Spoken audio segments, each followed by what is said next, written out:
Let's have some fun. So we're talking about redefining consumption, and that's really also by corollary about redefining production. And thematically, when we think about this, some things are just so obvious today that they're not even more than taken for granted. My phone here all of a sudden is a flashlight.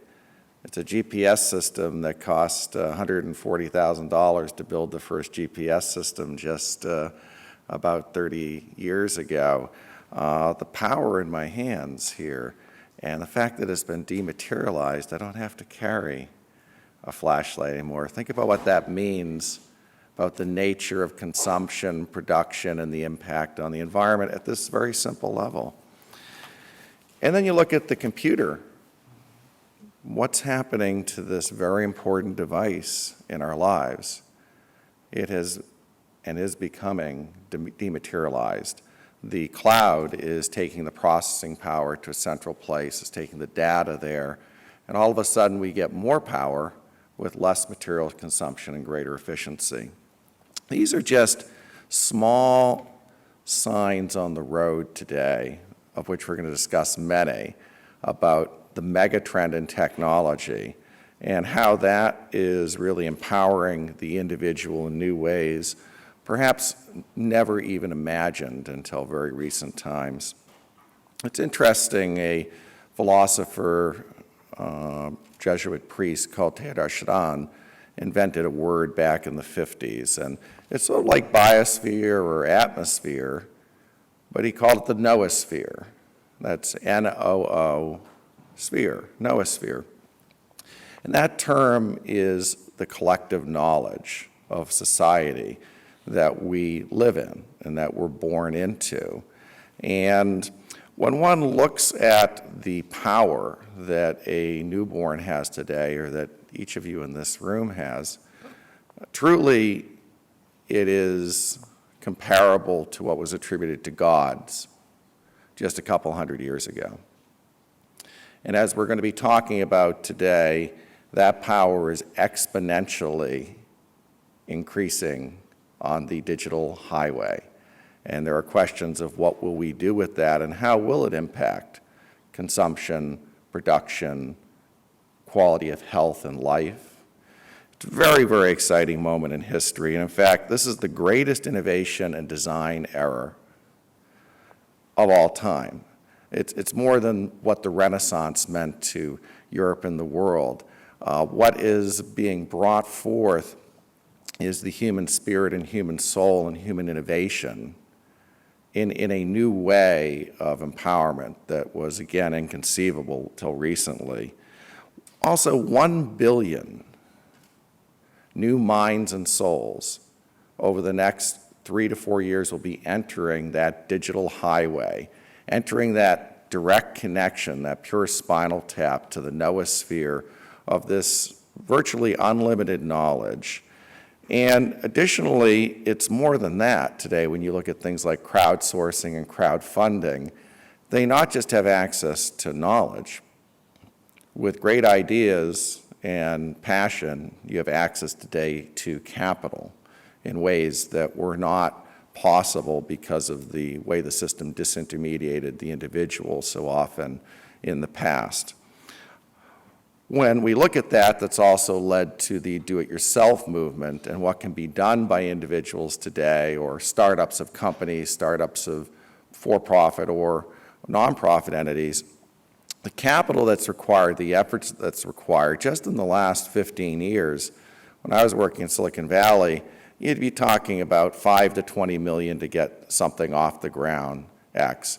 Today, we can do that exact same launch of that company for $250,000. And that entrepreneur can crowdfund that moonshot great idea and raise money if it's a solid idea very seamlessly. It's really absolutely astonishing to me just to watch. It's fun. So let's look more at the technologies and their impacts on our lives and society, new designs and new models that really recently were born. You know, as Bob Massey was talking about the sharing economy before me, and that's a model that, yeah, we might have shared with our neighbors in the past, but what we're having now shared in that space is extraordinary. I mean, after all, the largest hotel company in the world, Airbnb, doesn't own a hotel room. Think about the reduction in footprint of environmental consumption of not having to have built another 10 million hotel rooms. Think about the fact that on New Year's Eve of this year, over 1 million people stayed in hotel rooms through Airbnb that were people's homes or apartments that they rented out, as opposed to 1 million rooms having to have been built for somebody to be in. At a foundational level, we're entering an era of infinite computing, infinite data storage, and infinite bandwidth.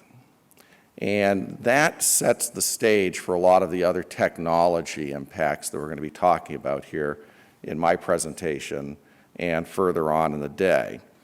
For example, when you look at infinite computing, and what I mean by that is that when you look at Moore's curve and the growth of the way integrated circuits and technology is able to be processed in the power, and by the way, that curve is still holding to be true.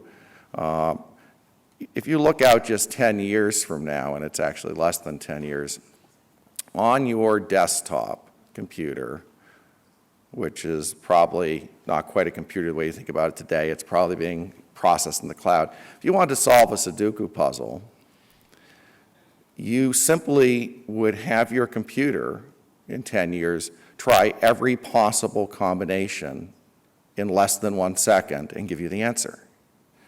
Whereas today, we need to write complicated software and algorithms to figure out that solution. Now, when you think about the level of processing power that is, to try every possible combination just on your home PC in less than a second, and that's going to be on your desktop. It's going to be in your pocket. It's astonishing and really unimaginable. And then you have the access to so much more. As IBM says, by 2020, there'll be 300 times more data available to us in humanity than there was in 2005. So the opportunities with the billion new minds coming into the global brain, so to speak, with the ability to filter data, with the ability to process it, with the fact that software can be empowered at a whole other level. This leads to design innovations we'll be talking about here that will transform our lives and destroy a large number of businesses on the planet and rebirth a whole other wave of innovative new entrepreneurial leaders. This also leads the processing power, the bandwidth, the connectivity, which is all essentially free. And it's also democratic. For example, if you were doing a Google search and you were Sergey Brin on your desk in Palo Alto, and you're doing a Google search, let's say, in sub-Saharan Africa, it's democratic because, Larry and that person in sub-Saharan Africa are getting the same service, the same results, so to speak, and they're getting it for free, so to speak. There's an ad maybe that pops by or they get to have data on you, but it's absolutely amazing how as we move down this curve, we dematerialize and we democratize the technology and the access to it. And that leads, again, to greater human innovation. Part of that is artificial intelligence and augmented reality. And when you think about the travel industry, for example, in the future, traveling will be done by people sometimes through a virtual reality experience. You will walk through the streets of Venice. You will enjoy the spray of salt air on the beaches through an experience, and something that is truly accurate because of the power of processing that we have and the immersion of it. As we know, Oculus just had their first release this week of their new goggle or initial release of their goggles to the consumer market. This is the beginning of a major impact in virtually every industry in America for design, for innovation, for human experience, and also in how we define, again, consumption. You know, if you're at home and you're sitting on your living room couch, so to speak, or at a neighborhood store, having an experience that's going to Italy for a vacation, and you eat at the Italian restaurant, that redefines how we're burning resources on this planet.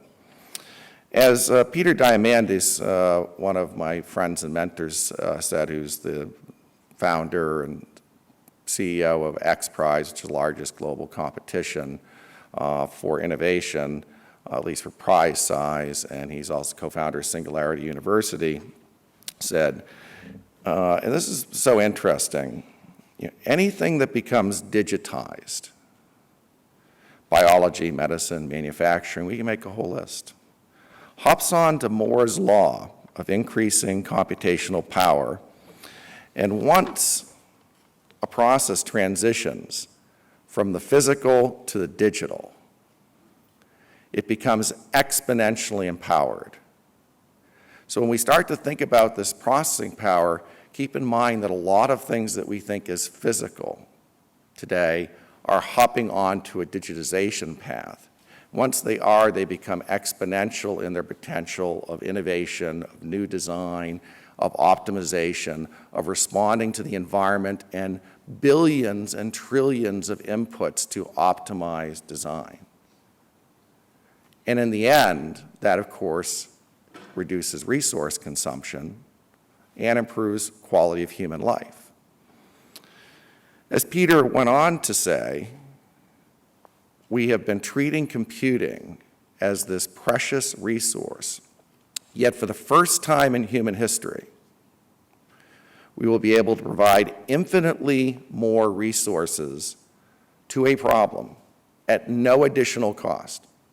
Think about that. First time in history, infinitely more resources and powerful resources at no additional cost through what is coming into our lives. It's an opportunity for each of us as we sit here today.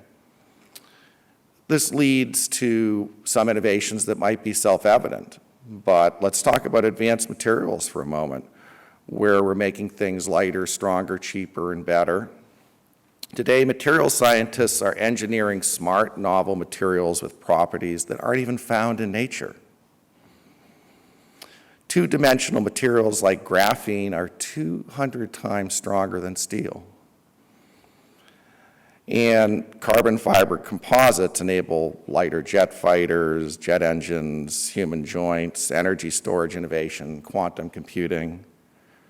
Novel materials mean breakthrough opportunities in energy storage, which is a key dynamic of sustainability on the planet. They also create novel innovations in distribution and generation. But energy storage is a key thing blocking us from being able to have greater deployment of renewable energy on the planet because of the intermittent nature of it not matching peaks. When the power is generated, you need to be able to store it and do that efficiently. And digital computing, again, is doing things like the Materials Genome Project. We've oftentimes heard about the Human Genome Project, but the Materials Genome Project is advancing a process through advanced machine learning techniques that accelerate discovery, just like the human genome quantum transformation in just the last 5 years, that are letting us understand materials and how to optimize them in our infrastructure, in our lives, in our sustainability, in ways that were, again, unimaginable, and we will be able to do that 10 times more powerfully in 10 years. In fact, it's more than that. As many people have said, the world's biggest problems are its biggest opportunities. And no problem is bigger than the environmental issues we face today.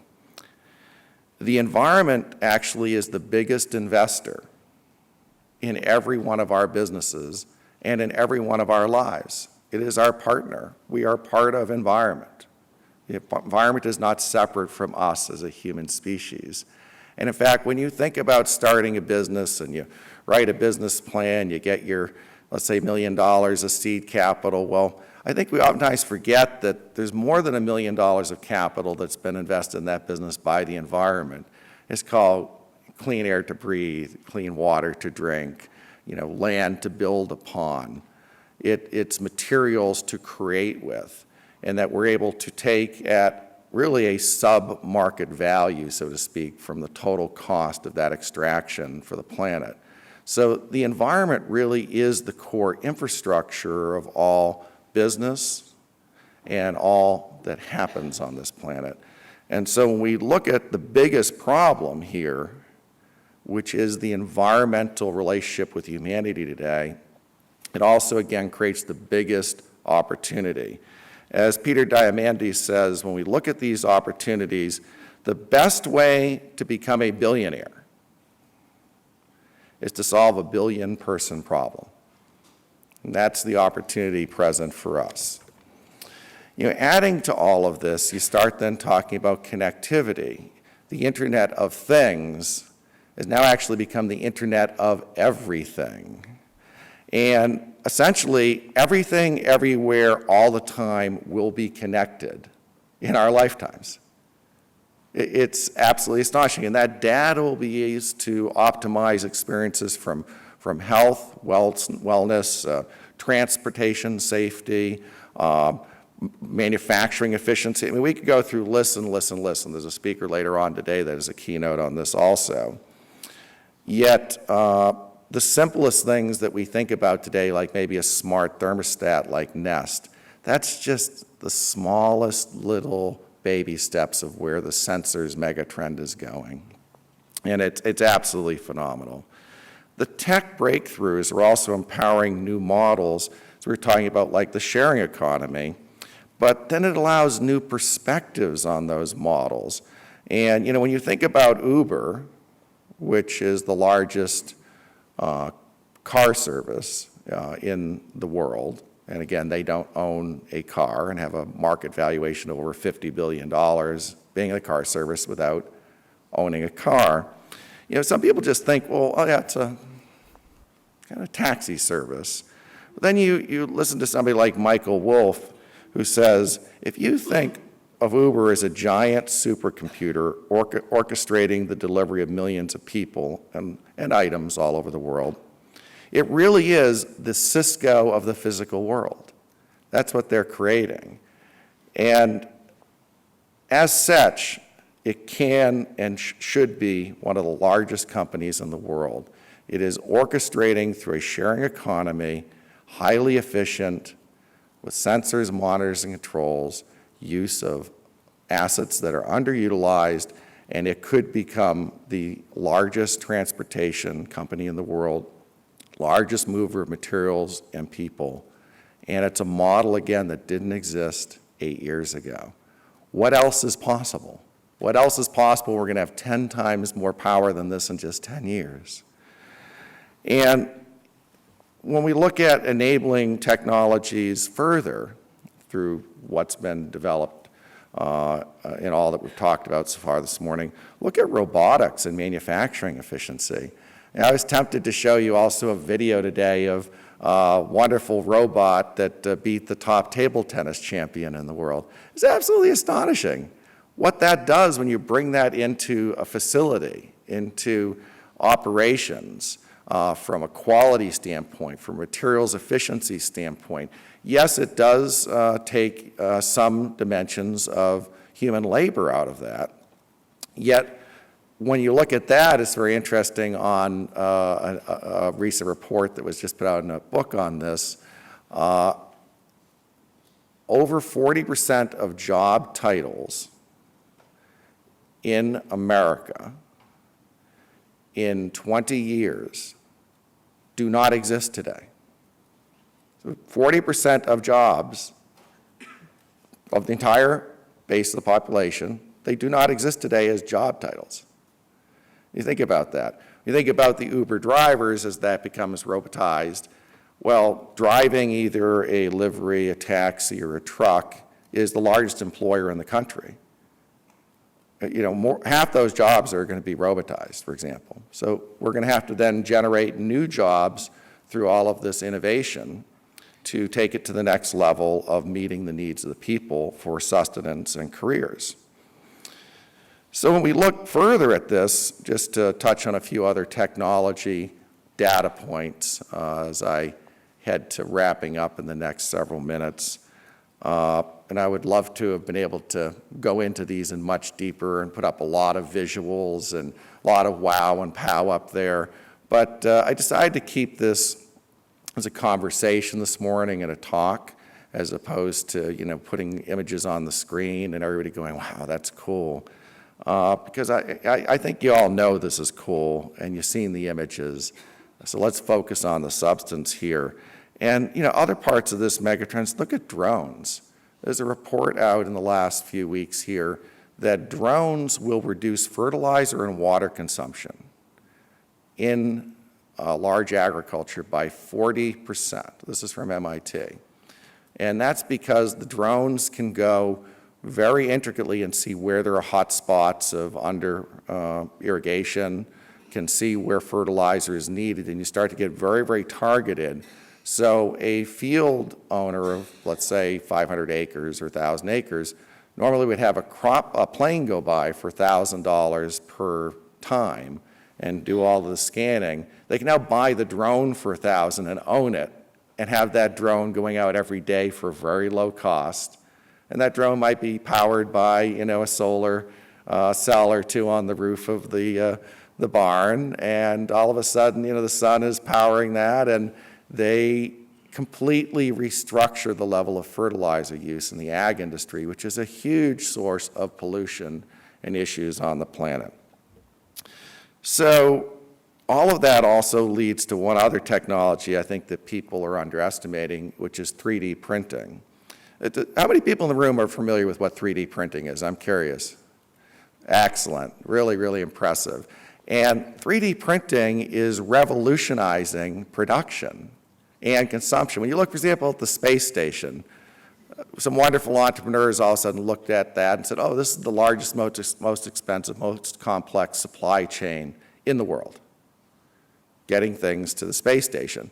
And you have to make things able to withstand, 3G of force and make them heavier and stronger and all these other complexities. Well, as I said, well, why don't we just send a 3D printer up onto the space station, and as we need to have a part, let's say for something that broke, and a lot of things on the space station are made of one of two materials, which they can just send up in bulk, we'll just print it to design and specs.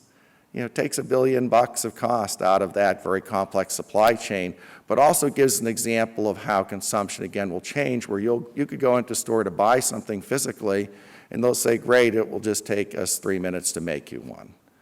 That's something that was getting shipped over, let's say, from Asia previously. Completely disruptive new models are happening. And one of the wonderful disruptions and positive benefits for all of us is that this quantum technological innovation has given each of you, and is coming to you, life extension. And when you listen to Ray Kurzweil, I was just with 2 months ago in LA for a few days, who's the head of engineering and lead AI thinker at Google. He says that if you can live for another 20 years, you can effectively live forever. What's coming down the path with nanomaterials, nanosensors they'll actually put into your blood, the way we can reconstruct the body, the issues of dementia, Alzheimer, how we're going to be able to understand that with infinite computing, infinite data, diagnostic software and programs that will diagnose better than any doctor out there, except for certain niche aspects of it where experience is impossible to teach fully. And really what we're looking here is at a quantum level, we will live longer in society, particularly any children born today. And I look at that as a corollary to sustainability, because there's a recent presidential candidate who shockingly said, well, we don't have to worry about climate change because we're all going to be dead in 100 years. Well, as crazy as that presidential candidate statement was, the reality is now some of us do have to worry about being alive in 100 years. And certainly young children do. And it creates a need to really respect the environment and our legacy even more. So, as I close, I ask that given your extraordinary power and this rapidly increasing power that you have, and the potential opportunities out there, how can you possibly impact 1 billion people? What's your moonshot project in your life? Because this is possible from all of us.